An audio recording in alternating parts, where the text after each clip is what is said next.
Drivers, start your engines! This is MRN Motorsports Monday, presented by Outback Steakhouse. One full hour of news, interviews, and opinion about the past weekend's racing action. Brought to you by Hercules Tires. Pace car is on. Now, here are your hosts, Woody Kane and Joey Meyer. Green flag, green flag. Happy Labor Day, everyone, and welcome to another edition of MRN Motorsports Monday, presented by Outback Steakhouse. I'm Woody Kane. He's Joey Meyer. There's little Joey. We'll tell you more about that later. We've got some throwback materials for you here and a good story about Joey's dad to tell you along the way to explain where that all came from. My goodness, what a weekend we had in both Canada and out at Darlington. What have we said for a number of years here on this show? If you've listened, you've heard it before. If not, your first time listening, welcome to the show. Somebody was mad. And that means? It must have been a really good race. We've been clamoring for years to try to get rivalries and drivers show their personalities. You know, we've got a six-time champion that's been called Vanilla. And we got to see a little bit of the other side of that this weekend. In all three series, guys were happy and mad and glad and sad, and the track bit somebody. And we laughed, we cried. It was the movie of the year, exactly right? right? I mean, that's what they say in the promos for all these movies, right? And we certainly got a little taste of all of it over the weekend. Yeah, it's one of the few times that after a driver wins that we actually have another driver go and give him a big celebratory hug. Absolutely. And that, well, I don't know that that's the way I would necessarily describe it, but we do need to encourage you folks to go by and visit Outback Steakhouse for lunch. They've got special lunch menus starting at $6.99. They've got the Joey menu, which is really for kids, but Joey thinks it's all about him. He's still dressed like he is at work on Labor Day, even though it's a holiday for most folks. We're glad you've tuned in and joined us. And because Kevin Harvick finished in the top 10, he finished second. That means don't forget the race in the Outback Steakhouse today for a free Bloomin' Onion. Because Kevin Harvick did finish in the top 10. Outback Steakhouse, done right. Check out that new center cut sirloin they've got, the app where you can order your food ahead of time. You can call ahead or get ahead seating on the app. You can split up your bill at the table on it. Check it out at Outback Steakhouse. Think he's getting them for his pit crew? I would suspect not. And you folks can check out a story we've got at MRN.com about Kevin Harvick talking about his pit crew. We'll have a little bit more on that later on in the on-track, off-track segment. But what a show we've got for you today. This video we're going to show you right now is a thing that everyone has been talking about all weekend long. Typically, the truck race doesn't dominate the headlines, even though it was throwback weekend at Darlington, and that got a lot of attention. There was a little football played up in Canada. Well, a 3 and out. Breeding will punt it away. It's a good high kick. Fair catch called for. And a huge hit. Multiple flags come in. And Wade's popping up and down like he did something impressive. Now, see, didn't that look like a punt return, sort of? I mean, it looked just like a punt return. That's the first thing I thought of when I saw that video from up high. I just thought it was cool. He went over to say, congratulations, man. Gave him a big hug. Good job. Really enthusiastic Yeah, exactly hug. right. Okay. Really happy for John Hunter to get into victory lane and take Cole's chances away from clinching a chase berth like that. Yeah, he's right on the verge, and now he's on the outside looking in. Man, if we could only talk to John Hunter and see what his emotions Funny are. you should mention that because John Hunter Nemechek is going to be on the program today. He'll be along at 10 after. We're going to talk Richmond, where the Chase field will be settled for the Sprint Cup Series. We'll have Dennis Bickmeier on from Richmond International Raceway. He'll tell us all the stuff they've got going on up at the track this weekend. Friday night and Saturday night races there. Always fun, always crazy. And remember what we saw at Richmond last time we were there? Yeah, the very teammates, again, celebratory hugs after the race. I don't know about that. There was maybe a little celebratory bumping on the track, but that's teammates. Did I hear you got a new job? Are you the new Air Canada promotion guy? No, I'm not.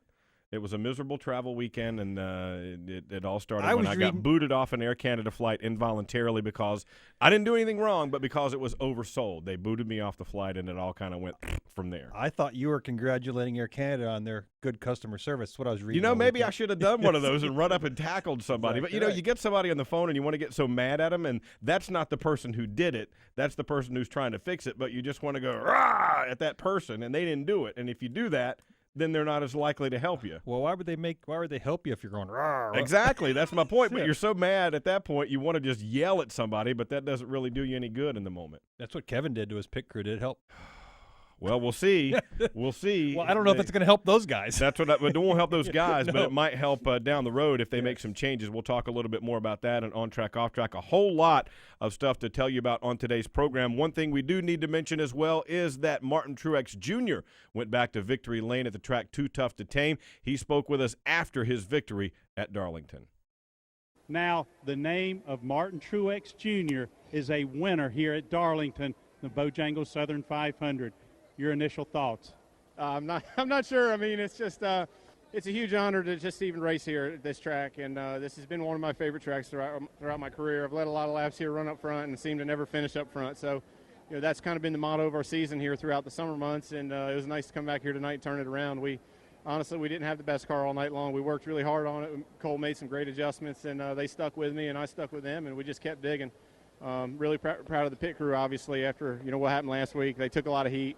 To step up like they did tonight and win the race for us was awesome, especially going into the chase. So a lot of confidence, and it's just awesome to win here. You grew up in a stock car racing family. What does it mean to win two of the biggest and toughest races in the Coke 600 and the Bojangles Southern 500?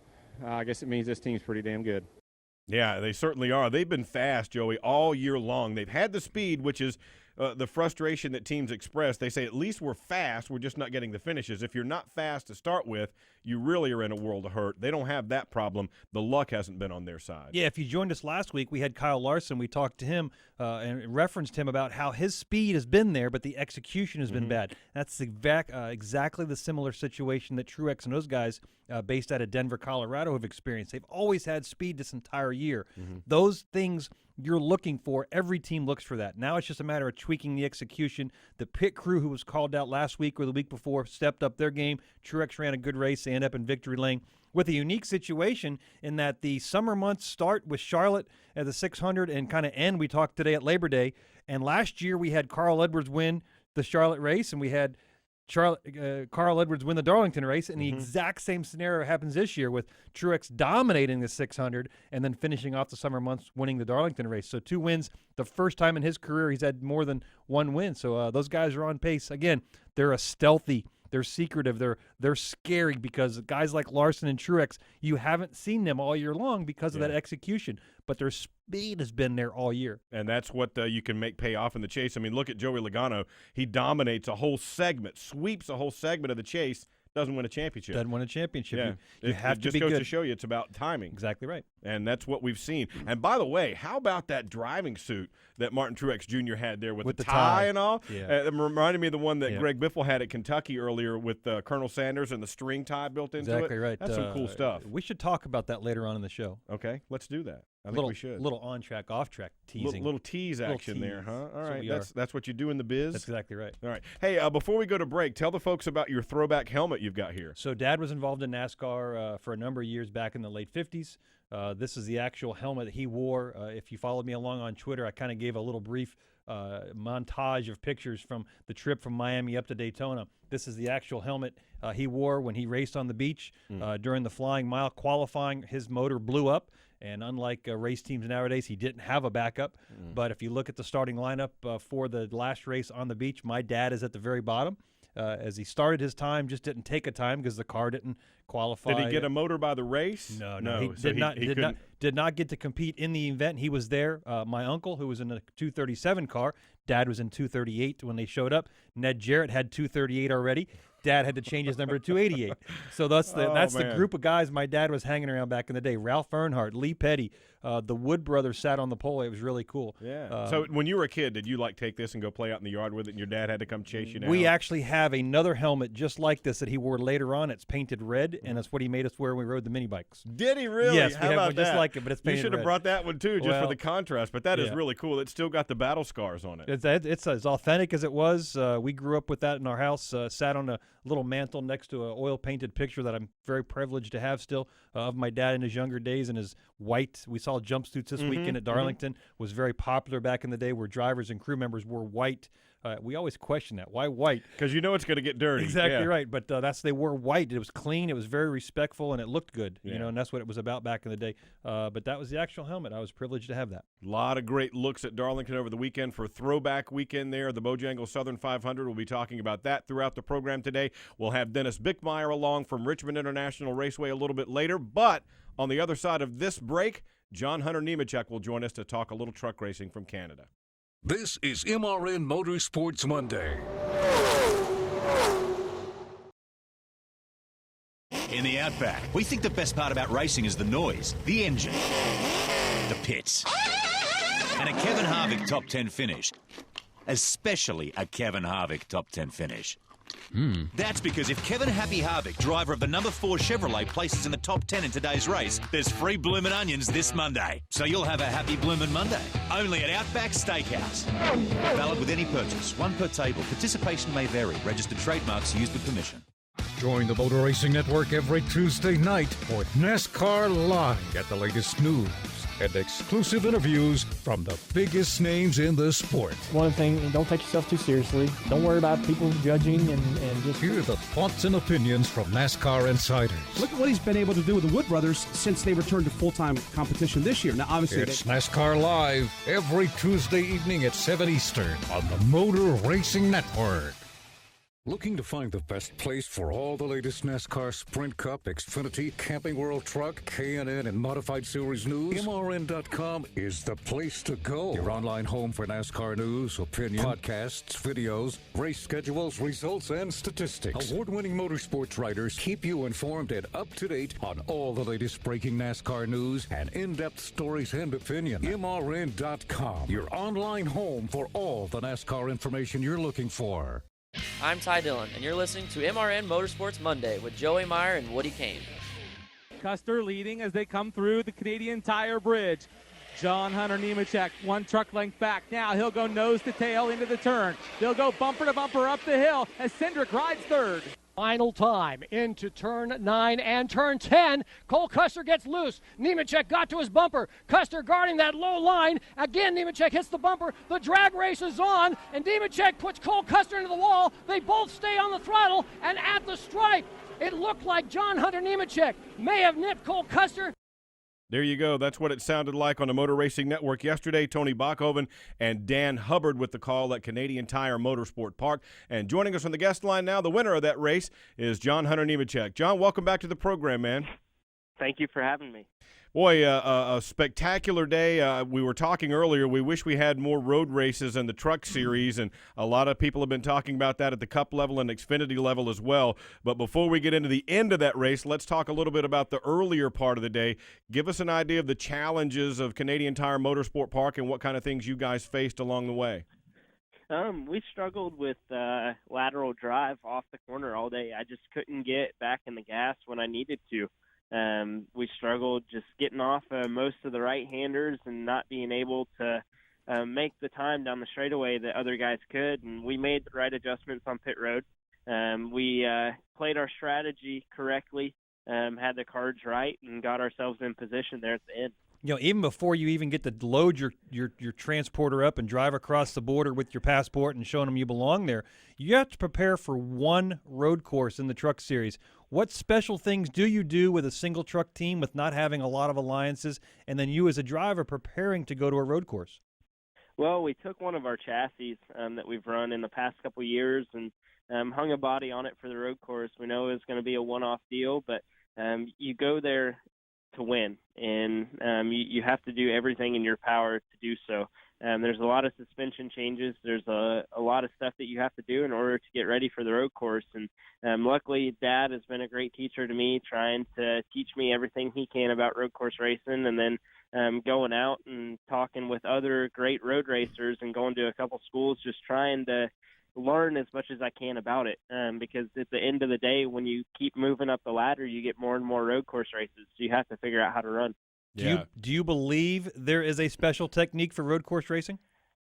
I definitely think so. The more that you can learn about it, the better off you're going to be, from being hitting the apex right to looking forward to being on the throttle.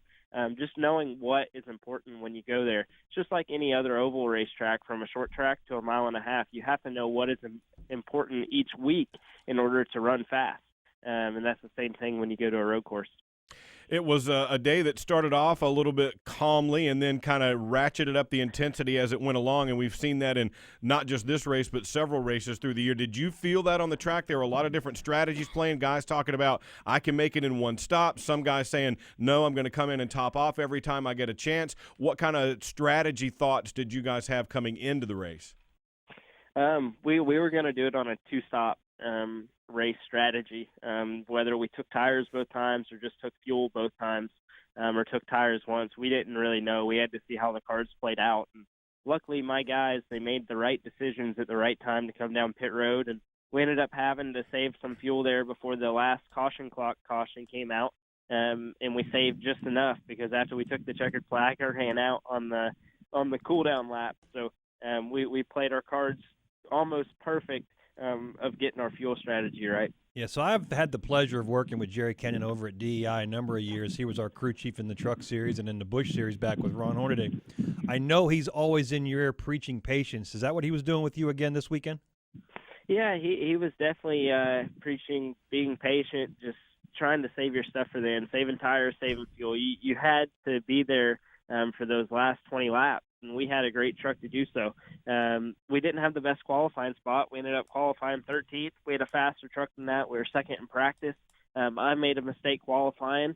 So our strategy for the day, for me at least, was just to go out there and try and pick them off one by one. When you can make passes, but don't tear up your equipment until you get to the end for those final laps. You have to be there in order to be able to win the race. All right, and speaking of those last 20 laps, that is when the intensity ratcheted up. We saw numerous incidents. Several caution flags came out.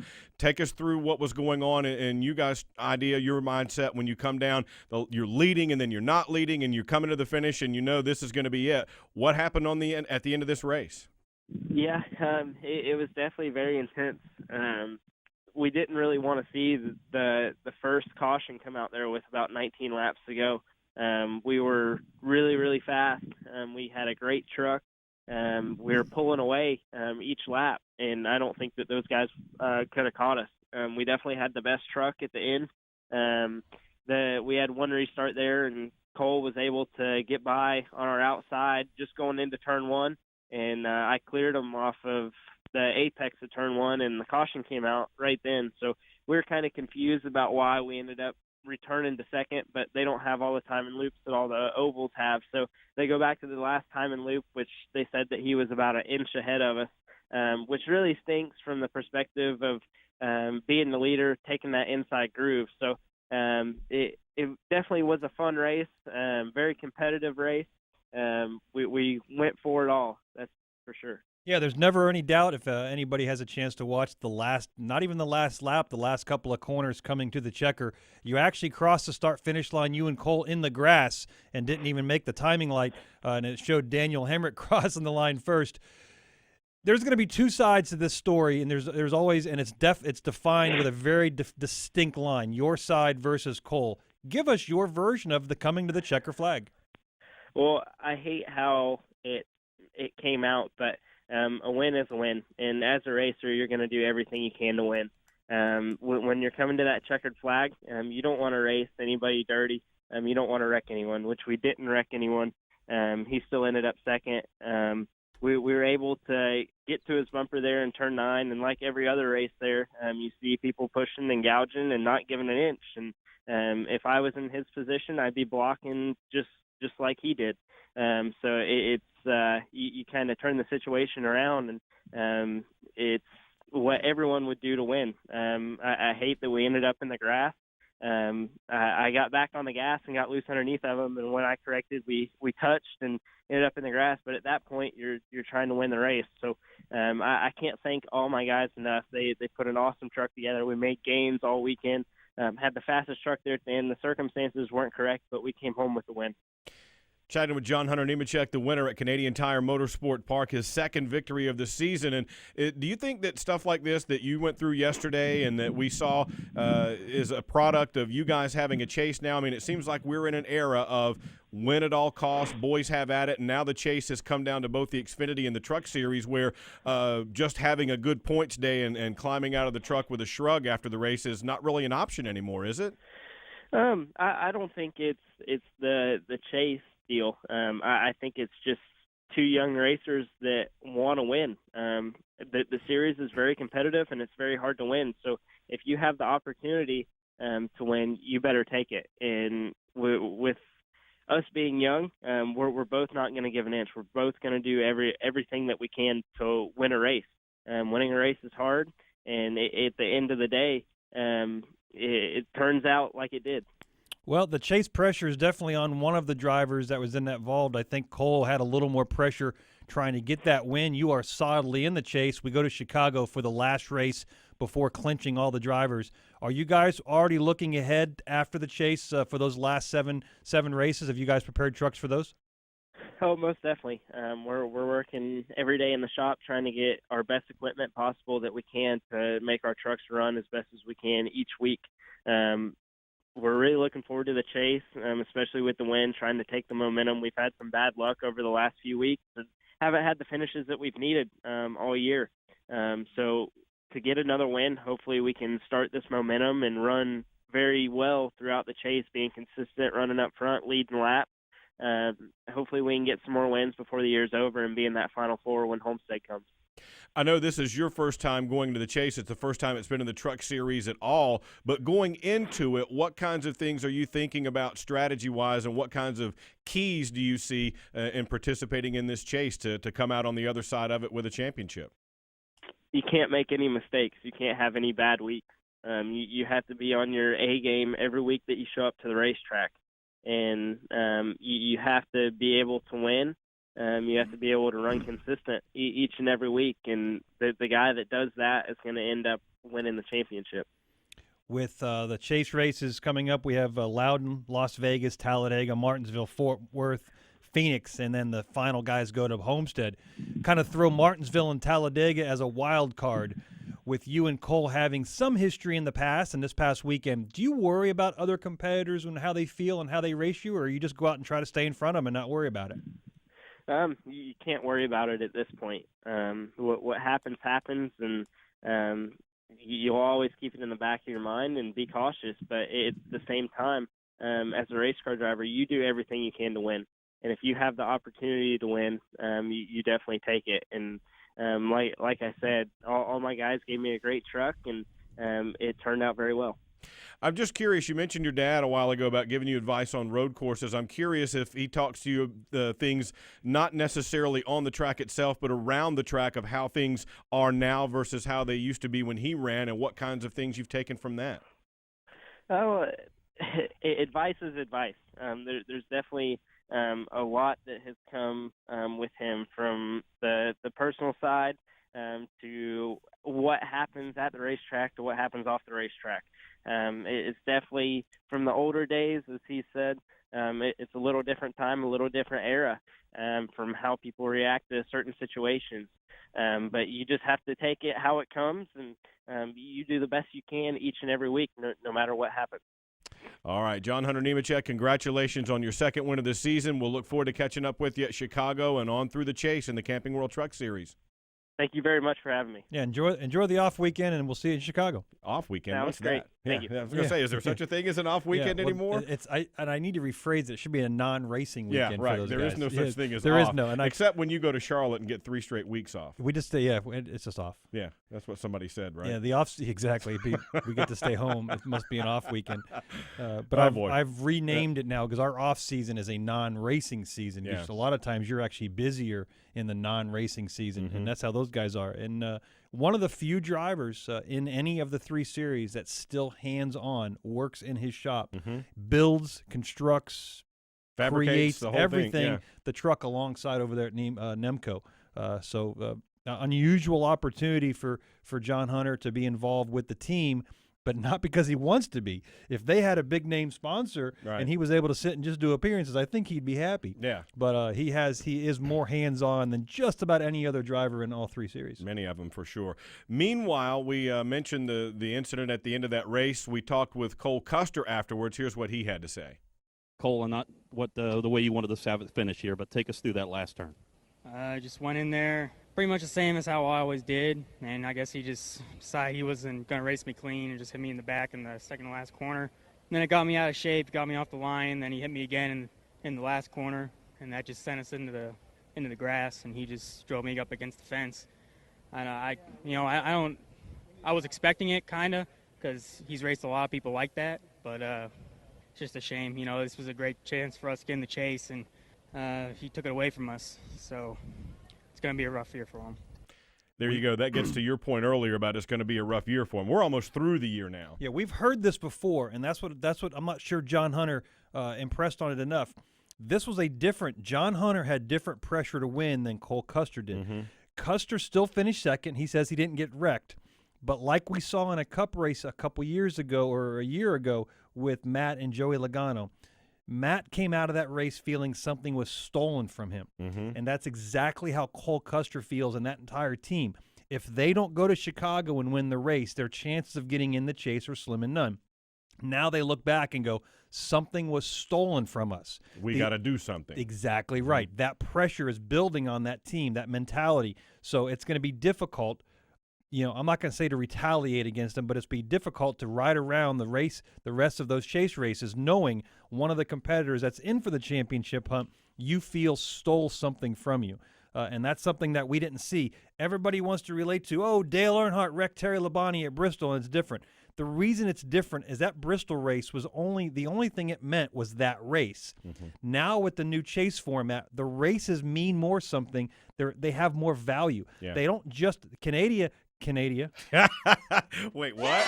There is the word of the day. Canadian Motorsports Park isn't over because we won't know the implications of Canadian Motorsports Park until after Chicago. Yeah. And that's either going to be he's going to be in the chase or out of the chase. And that ruins your whole year.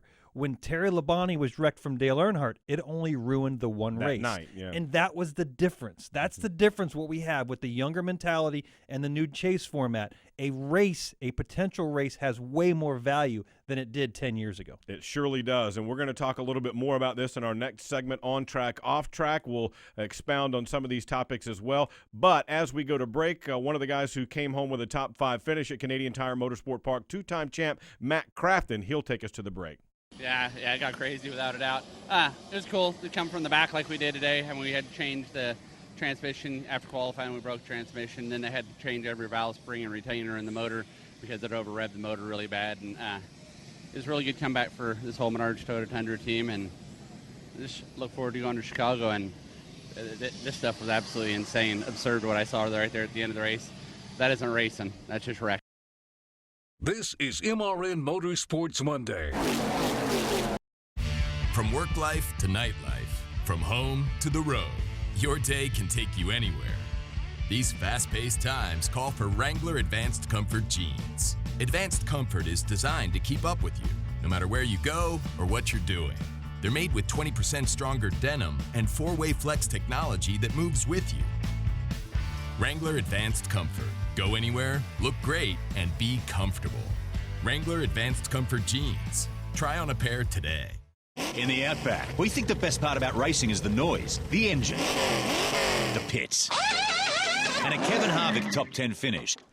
Especially a Kevin Harvick top 10 finish. That's because if Kevin Happy Harvick, driver of the number 4 Chevrolet, places in the top 10 in today's race, there's free bloomin' onions this Monday. So you'll have a happy bloomin' Monday. Only at Outback Steakhouse. Valid with any purchase. One per table. Participation may vary. Registered trademarks used with permission. Motor Racing Network, glad to have you aboard for our coverage of practice, something we will be doing all throughout the year. They are pretty close in practice. You said you learned a lot in practice. We can have a good, clean practice. How many teams are going to opt out of practice? Get this practice session underway. As we close out practice. What are we talking about? Practice? We're talking about practice, man. We are talking practice. Sprint Cup Series practice on the Motor Racing Network. Join us all season long on MRN.com and the MRN app. Hi, I'm Regan Smith. Now back to Joey Meyer and Woody Kane on Motorsports Monday. Is that Joey Meyer or Brad Spotter? Really? Yeah. Oh, I'm going to have to give him a hard time. Huh. How'd he get his own radio show? Wow. Here he comes now, looking for the white flag. The Credit One Bank, 1 to go. Here comes Truex across the line. One more lap here at Darlington, trying to become a Southern 500 winner. Final time into turn number 1. Barney Visser's going to have a lovely pair of Southern 500 bookends in Denver, Colorado. Truex headed for 3. Lap traffic directly ahead of Martin Truex Jr. for the final time. He comes off the end of the back straightaway. He'll angle his Toyota Camry up against the safer barrier, looking for the checkered flag, and the track too tough to tame. Something he will never forget, the measure of a career, winning a Southern 500. Martin Truex Jr. is doing that tonight at Darlington. There you go, Martin Truex Jr., as we talked about, finally paying off the promise that they've shown all year long. And I don't want to undersell winning earlier in the season, the Coca-Cola 600, where he was dominant. But they've been really fast all year, and to see him pay it off is really cool. Yeah, we've said if you're listening to this show more than once and this is not your first time, thanks for coming back. What we've always said, NASCAR is a humongous team sport. Yesterday we saw the fastest car potentially not win the race because of a slower pit stops. We've seen the execution from Martin Truex all year long team-wise not be as high level as the performance of their car. Yesterday they were able to cap it all off, take the greatest car, good pit stops, good strategy, and then end up on victory lane side with, like you said, a bookend of those trophies because they were able to win it with Regan Smith, who was nice enough to bring us back in the break. There you go. And that leads us to on track, off track, where we talk about some things that are going well and some things that aren't going quite so well in the world of motorsports, specifically NASCAR. And let's start with you. Since we had Darlington there, you got the big throwback helmet. What do you got going on for on track? You know, we finally moved Talladega or Darlington back to Labor Day weekend where it was for a number of years. Last year we started our throwback theme. This weekend we continued our throwback theme. The Xfinity guys got excited about it. Over half the field had major throwback schemes.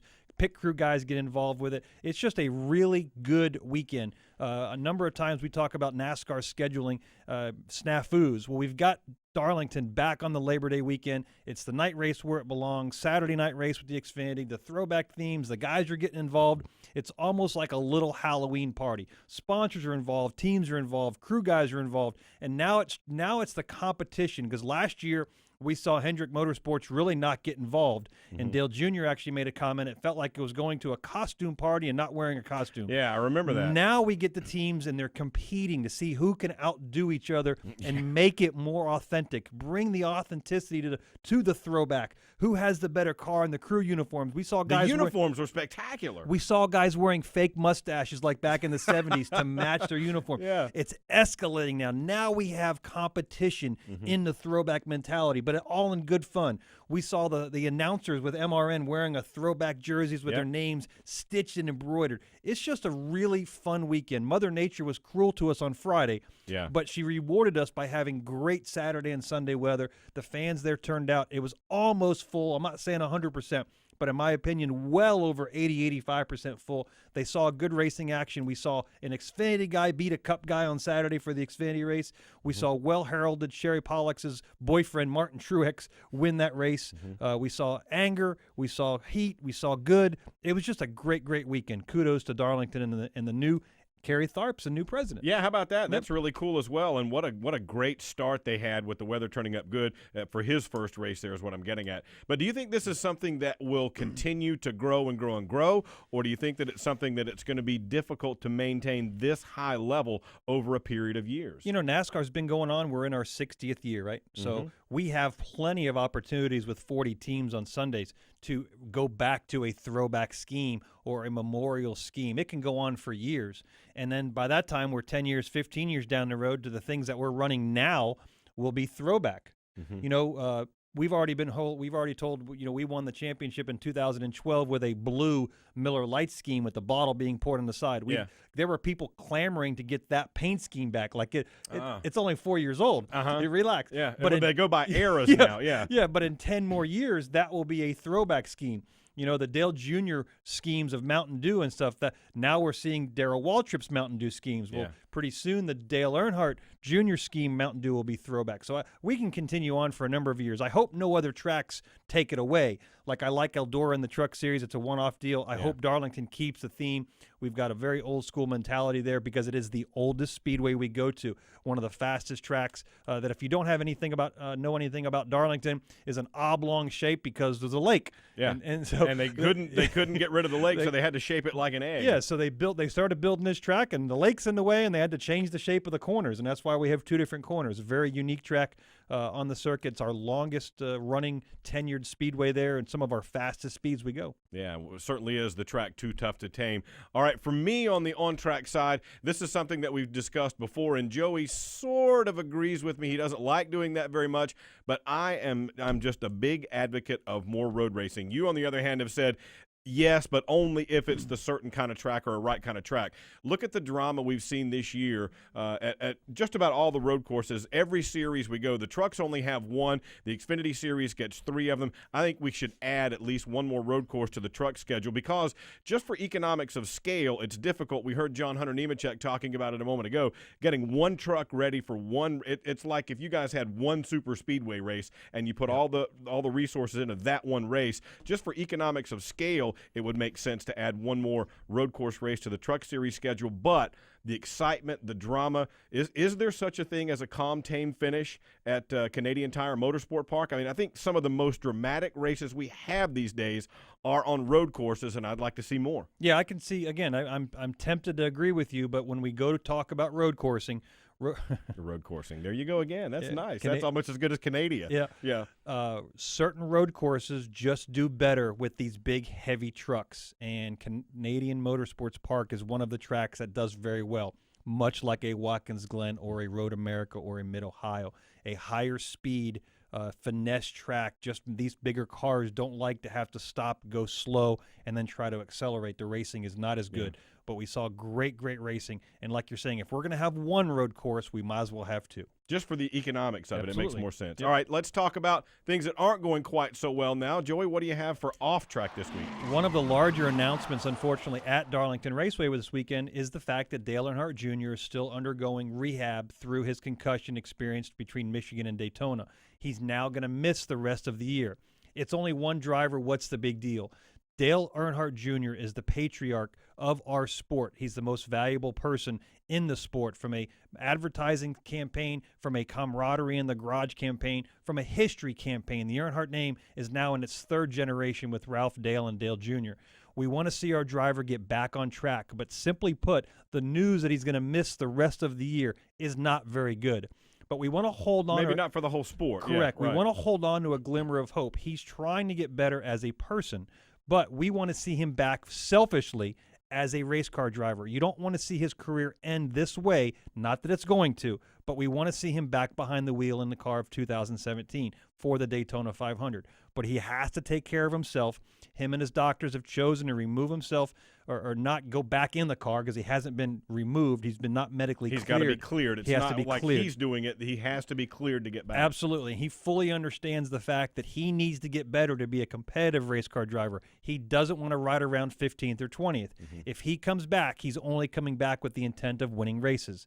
But it's still simply, it's hard for the sport right now to wrap their arms around a good, warm feeling because it's not. We're missing Dale Earnhardt Jr. Absolutely we are. And I agree with you that it's not great for the sport, but on the other hand, there's a good side of it as well in that he's putting his health first and making sure that's the priority. He even said in his press conference, I don't belong in a race car right now. Yeah, no, absolutely. What I'm talking about is purely from a selfish standpoint, from the racing fans, from the racing competitors. We want him back. We want him healthy, obviously, but as a racing fan, we want him back in the garage. Absolutely, we do. All right, for me, off track is there's sort of a double standard out there, and it's be careful what you wish for is what I'm calling it.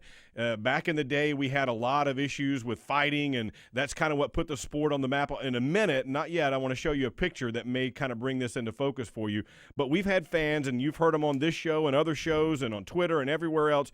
We got to get back to the way things used to be, back when men were men, and they'd wreck somebody for the win, and they'd knock somebody out, and they'd get out and fight afterwards, and that's what we need more of. And then it happens, and everybody gets mad. Yeah. You shouldn't have done that. This is the era that we're in, is what I'm saying. We're in an era now where winning is everything, and it's by conscious choice. They made the chase have that, as Brian France said, that Game 7 moment, that walk-off home run moment that this sport hasn't had because of a cumulative point system in the past that is a long, systematic affair to get you to a champion. Now we've got playoff-type moments. This is the kind of thing that fans have been clamoring for. Now we've got it, and the fans, on the other hand, get mad. I think there is a fine line in there, but I'm thinking it's a case to me of be careful what you wish for. You put so much pressure on these guys to win, then don't get mad when they do. If you say boys have at it, then don't get mad when they have at it. Take a look at this picture from the 1979 Daytona 500, folks. This isn't new. This isn't something that's just happened within the last week. This is some of the stuff that this sport is built on. Granted, it's not Hall of Famers every week doing it, but this is 1979 in the grass in the turn. Yep. This is what the sport got its original notoriety through, and that's what we're still seeing today. Yeah, and they weren't fighting over the chase. No, they weren't. Or their buses parked next to each other, or the plane rides home. They were simply fighting because at the time those were competitors, and they felt like somebody had wronged them at one of the largest races of the year. They didn't care that this was the first race on national television live. They didn't care about the audience. They were simply two race car drivers mad at each other at a rivalry that had been going on for a number of years. Our industry is clamoring for rivalries. Yeah. We have one in the making, and now we're going, oh, he's a bad guy. Yeah. But the sport likes black hats and white hats and white helmets. You can't have a good story without a hero and a villain. Exactly right. Yeah, there is no hero without a villain, Mm-hmm. and every villain will have a hero saving the day. You got no story Exactly otherwise. right. It's just like guy walks out on porch. Well, then what? So what? You don't have any story, That's you know? it. Yep. It's definitely something that I understand that there's a lot of emotion on either side of it, and there's a really fine line between wrecking somebody and racing somebody hard. But my point is, this is the era that we're in. This is what we've asked for, and now we've got it. So it's kind of difficult to complain about when you get what you've asked for. Yeah, this will self-police itself as well. These guys, those guys we saw in the picture with Cale, Donnie, and Bobby, they raced against each other. They had wrecks later on down the road that weren't quite as popular and famous as 1979, the Daytona 500. But this will work itself out. Nemechek and Custer will continue to race on the track. And if there's vengeance or retaliation going on, it might be a little more subtle than what we saw with Matt and Joey at Martinsville a little while ago, but it's going to go on. They're going to race each other, and the better car. If John Nemechek doesn't want Cole to hit him, stay in front of him. Yeah, that's a simple solution. Stay in front of him and he stay can't away catch from you, him. He can't hit you. Exactly right. Yeah, there's a lot to be said, and we'll continue to talk about this, I'm sure, throughout the chase and through the end of the season and beyond, because that's what we've been talking about for decades in NASCAR. All right, another time out here on Motorsports Monday. When we come back, we'll talk about some racing at Richmond, where the field will be set for the chase in the Sprint Cup Series. This is MRN Motorsports Monday. Whatever you drive, wherever you go, Hercules Tires will get you there, whether you're running on dirt or running a job. Our dependable, high-quality tires are the perfect fit for your needs. For unmatched value, selection, and warranty with industry-leading road hazard protection, there's only one choice: Hercules Tires. To learn more, visit HerculesTire.com or call 800-677-9535. Hercules Tires, ride on our strength. The NHRA season is heating up, and MotorRacingNetwork.com keeps the nitro burning every Thursday afternoon at 12 Eastern. Tony Schumacher joins us. Big moments are presented, and big teams show up. Join Marty Huff and Doug Herbert as they talk with the hottest NHRA drivers each week. Brought to you by O'Reilly Auto Parts. It's The Straight Line, Thursdays at noon Eastern, only on the MotorRacingNetwork.com. In the Outback, we think the best part about racing is the noise, the engine, the pits, and a Kevin Harvick top 10 finish. Especially a Kevin Harvick top 10 finish. That's because if Kevin Happy Harvick, driver of the number 4 Chevrolet, places in the top 10 in today's race, there's free bloomin' onions this Monday. So you'll have a happy bloomin' Monday. Only at Outback Steakhouse. Valid with any purchase. One per table. Participation may vary. Registered trademarks used with permission. Hey, I'm Eric Amarola. Now back to Joey Meyer and Woody Kane on Motorsports Monday. White flag flies here at Richmond International Raceway. Here comes Carl Edwards. One more time. He'll go after Kyle Busch. Diving deep into the corner. Here comes Carl Edwards. course. He is there. Quarter panel him alongside. The question is, does he have enough to get off the turn? No. Kyle will keep it. One final shot. Carl Edwards to the bottom of the racetrack, and Kyle will block him. Contact is made. Carl into the back of Kyle, knocks him up the banking. Carl Edwards is going to win. A surprise ending to the Toyota Owners 400. Carl Edwards and his teammate Kyle Busch, as predicted, letting it all hang out, and Carl gets the win.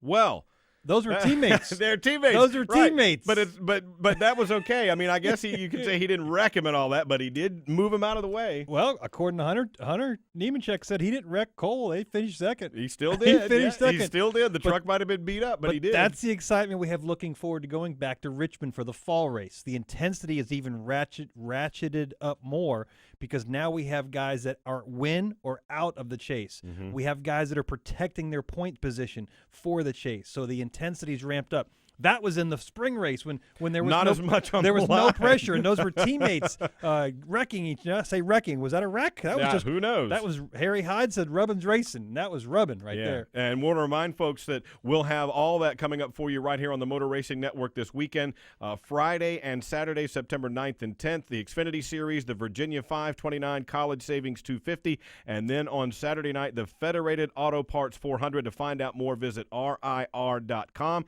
And to that end, the president of Richmond International Speedway joins us on the guest line now, Dennis Bickmeier. Dennis, welcome to the program, man. And we were just reliving what you had earlier this season where a teammate knocks another teammate out of the way to go for the win. My gosh, how do you top an act like that? Yeah, no question. You guys are speaking my language here with that lead-in, so thank you for that and getting the website out there and everything. But, yeah, you're exactly right. I mean, that was some really good drama at the end of the Toyota Owners 400 in April. So I think the expectations are certainly high for this weekend, Friday night and Saturday night. But two teammates, as you said, Carl Edwards with the bump on Kyle Busch and then the run to the finish line for the win. People are still talking about it. You know, one of the things that we've seen the evolution of racetracks. 15 years ago, it was simply packing the grandstands and building them as high and tall and putting as many seats. But now we've gone to a different transition where we're entertaining our fans a little bit more. Give us an idea of what some of the things you can do at Richmond, because I've noticed a lot of activity on the backstretch nowadays. Yeah, no question. I think, and with some of the changes back there, we've created a fan destination area. There's some motor coach hospitality and things back there. But to your point, leading into this weekend, and when we talk to our race fans, the racing is the culmination of a great day. It's everything else that we do that we pack into the day for them, and along with our partners. I mean, you think of all the great partners that are in this sport and the activations that they do out in the Midway and everything. It's really these have become big festival type of events, and the entertainment value continues to go up. And for this weekend in particular, being that last race of the regular season, we put a real strong fan appreciation program together, and working with NASCAR and then some sponsors that have come on board like Mars and Sprint, and the teams are doing so much around this fan appreciation weekend. There are all kind of prizes and giveaways, and the drivers will be out doing a lot of Q&As. But really it comes down to two simple words: thank you. And this is our opportunity as an industry. Week in and week out, our race promoters do a great job of engaging and thanking the fans. And that's never going to change. It's just we've put a big brand around it as an industry this weekend, and proud that we can do that here at Richmond. Proud to be that last race, before we go on and crown a champion for the chase for the Sprint Cup. Boy, and it really is, Dennis. That's one of the things that I think people just don't get as much, casual fans, who kind of have a passing interest in NASCAR, is that you can't take your cooler into a basketball arena and sit there and have your own food and drink throughout the whole game. You don't typically get a pre-race concert before your regular NFL games. You don't get all the extra stuff and swirl you get at the other sports that you do at a NASCAR event, and not even to mention the access. You're talking about the Q&A with the drivers. Fans can walk right up and be right there within practically touching distance of the drivers. That's something that is unique to this sport. No question. You can't walk on an NFL field right before the coin flip. Yeah. And those are the types of opportunities that we present our fans. And we like to say around here, and I think a lot of people in the industry, look, NASCAR defined access, and the opportunity for our fans to get up close and to the sport that they love. We all know it when we come to the racetrack. These events kind of attack all the senses. And with that, then too, it's just, as I mentioned earlier, it's just that entertainment value is really off the chart. So we enjoy the opportunity to provide our fans with these unique experiences. And then thankful, too, that we've got the industry support and the drivers and everything that allow us to do this for our fans. Kind of an unusual question arose earlier at Bristol Motor Speedway when they had to put a chemical compound down on the lower surface. But realistically, Richmond International Raceway was known years ago for sealing the track and creating a wider groove. But we haven't seen that in a number of years, having to use that sealer. The asphalt's really come of age and the groove is widened out. Is there any preparation you do for the racetrack as we get ready for the weekend? This time around, no. We haven't. Obviously, we've been monitoring what some of the other tracks have been doing in that regard very, very closely. But nothing that, we've discussed with NASCAR that we would do in advance of this race. And I know the sealer comes up and people, it seems like when you talk to some people like it was just like a year or so ago, or people tend to forget that the last time the track was sealed here was in the early 2000s. Yep. And I have a lot of data on that, and I have a lot of newspaper stories about the last time that the track was sealed, and in 24 hours it changed pretty dramatically, where it was getting praise on a Friday and getting a lot of criticism on a Saturday. Yeah. But with that, I think the biggest thing is what you mentioned, is the age of the track surface right now. And Goodyear, they brought a great tire in April, and we got a lot of rubber down on the track. So I think all those things that we anticipate happening again. I will tell you, when I've talked to some drivers, and I'm not going to throw out names, but when I've talked to some drivers recently as the April race, and I said, hey, I have some questions about the track surface, what do you think? The first thing I get the reaction is, don't do anything. I'm like, I'm not doing anything. Trust me, I just want to know. I just want to ask, and I want to get the feedback. So I think we are in a good place right now with the track surface. And again, we all know, we've been in this a long time. Heat, it's supposed to be hot this weekend, and just, temperature and all those other conditions going from night to day. And, the interesting thing here, having worked at two racetracks with day races before at California and then in Michigan, and then coming here, a lot of the practicing and qualifying gets done, in sunlight, and we race under the lights. So things change. It's a challenge for these crew chiefs and the crews and the drivers. It really is, and a lot more pressure on the line with the last chase spot being decided. I mean, we've got, 7 points separating the guy just inside and the guy just outside right now to make that chase. But, Dennis, give folks an idea of what kinds of things you have on tap this weekend in terms of what kinds of packages there are. I see student packages, military appreciation packages, upgrades to what your existing tickets already are. I know folks can find out more at RIR.com, but what's hot, what's happening there in terms of what fans can take advantage of?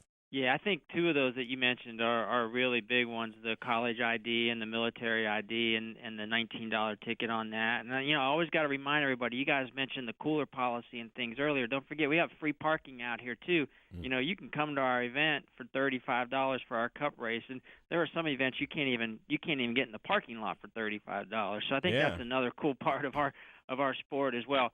But, yeah, I think the biggest thing is, as you mentioned, on our website there are some group deal offers. There's a Papa John's offer. There's an Outback Steakhouse offer. And it's things like that. I think that goes back, as we all know, we have such great partners in this sport that there's opportunities to bring these types of packages to our fans. But, the other thing, too, is, we talked about so much activity that's going on.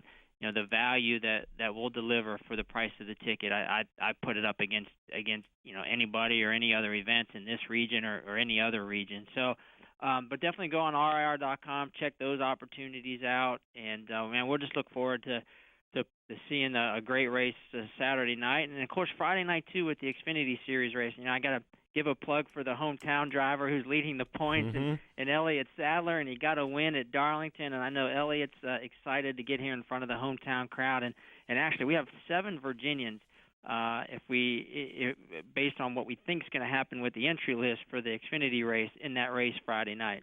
Wow, and that's they've got some chase spots to be determined as well, so a lot of extra intensity on the line for them as well. Well, Dennis, we appreciate your time and look forward to getting up there and catching up with you guys this weekend. We know it's going to be a lot of fun, and it'll certainly be a lot of folks on the edge of their seats with all that's on the line. Well, no question, and I think the other part of this too is, you talked about Ryan Newman and Jamie McMurray. You never know who might be able to throw that Hail Mary pass as well, and I think that's what makes this event so much fun to try to close out the regular season. Yeah, absolutely it is. Check out RIR.com to find out more about all that's going on at Richmond International Raceway this weekend. Dennis Bickmeier, thanks for joining us on the program. Thanks, guys. We look forward to having everybody. Thanks. You bet. That's really cool. And that's like the last regular season game you see in other sports where they're all jockeying for playoff position. That's the feel at Richmond. We're putting 16 drivers into the chase. 13 drivers have wins. There's 3 spots available. You can get into the chase by points, but if somebody outside the points area wins a race, like we see Chris Buescher's 30th in points, he's already in. There's 3 more spots available. One of those spots can be taken by anybody that wins a race that hasn't won a race inside the top 30. The guys that aren't, Chase Elliott's, Austin Dillon, McMurray, Ryan Newman, Casey Kane, Ryan Blaney, and A.J. Allmendinger, just to name. The Hail Mary pass that the he just Hail mentioned. Mary passes, the Chris Bueschers of the world. There's stories like that that are waiting to be told. And the intensity at Richmond, because what happens is you have guys that really are protecting themselves. And I'm not saying we don't go out there and cruise around. Right. But is Brad Keselowski or Kyle Busch really willing to wreck for a win versus the guy that already has no wins and needs to get in? That intensity is a different level, and we see that at Richmond Raceway. We've seen Kyle Busch get into Dale Jr. For a win. We saw Carl Edwards get into Kyle Busch for a win. Yeah. We see that intensity there because that track promotes it. The intensity of the chase promotes it. We know that after Richmond, the chase is set, and no matter what you do, if a guy outside the chase wins the next 10, he's still not the champion. He could, might not be. He's it still doesn't not matter. the champion. Yeah, doesn't exactly matter. right. All right, and it's not just the Cup side where we've got some intensity. The Xfinity Series is heating up as well. We'll talk a little bit about that on the other side of the break. This is MRN Motorsports Monday. From work life to nightlife, from home to the road, your day can take you anywhere. These fast-paced times call for Wrangler Advanced Comfort jeans. Advanced Comfort is designed to keep up with you, no matter where you go or what you're doing. They're made with 20% stronger denim and 4-way flex technology that moves with you. Wrangler Advanced Comfort. Go anywhere, look great, and be comfortable. Wrangler Advanced Comfort jeans. Try on a pair today. Come join us every weekend at America's Tailgate Party, NASCAR USA. Hi, I'm Rob Tanner, your host and master of the grill, as we get you ready for high-octane NASCAR racing with hot laps and hot tracks. We serve up 2 hours of the best hits in country music and keep you up to date with racing news and features you won't find anywhere else. Sit down and have a seat. It's our regular weekend pit stop for country music at the speed of sound, NASCAR USA on the Motor Racing Network. Live sports are the one true reality entertainment, where a single dramatic moment can become timeless. In NASCAR, Motor Racing Network's live broadcasts elevates your senses to the sights, sounds, and struggles taking place on the racetrack. Danica Patrick to the front of the field at Talladega. They are side by side behind her. Jimmy Johnson. The power of radio to the imagination of the listener. Tune in to the Motor Racing Network. Visit MRN.com for an affiliate list in your local area.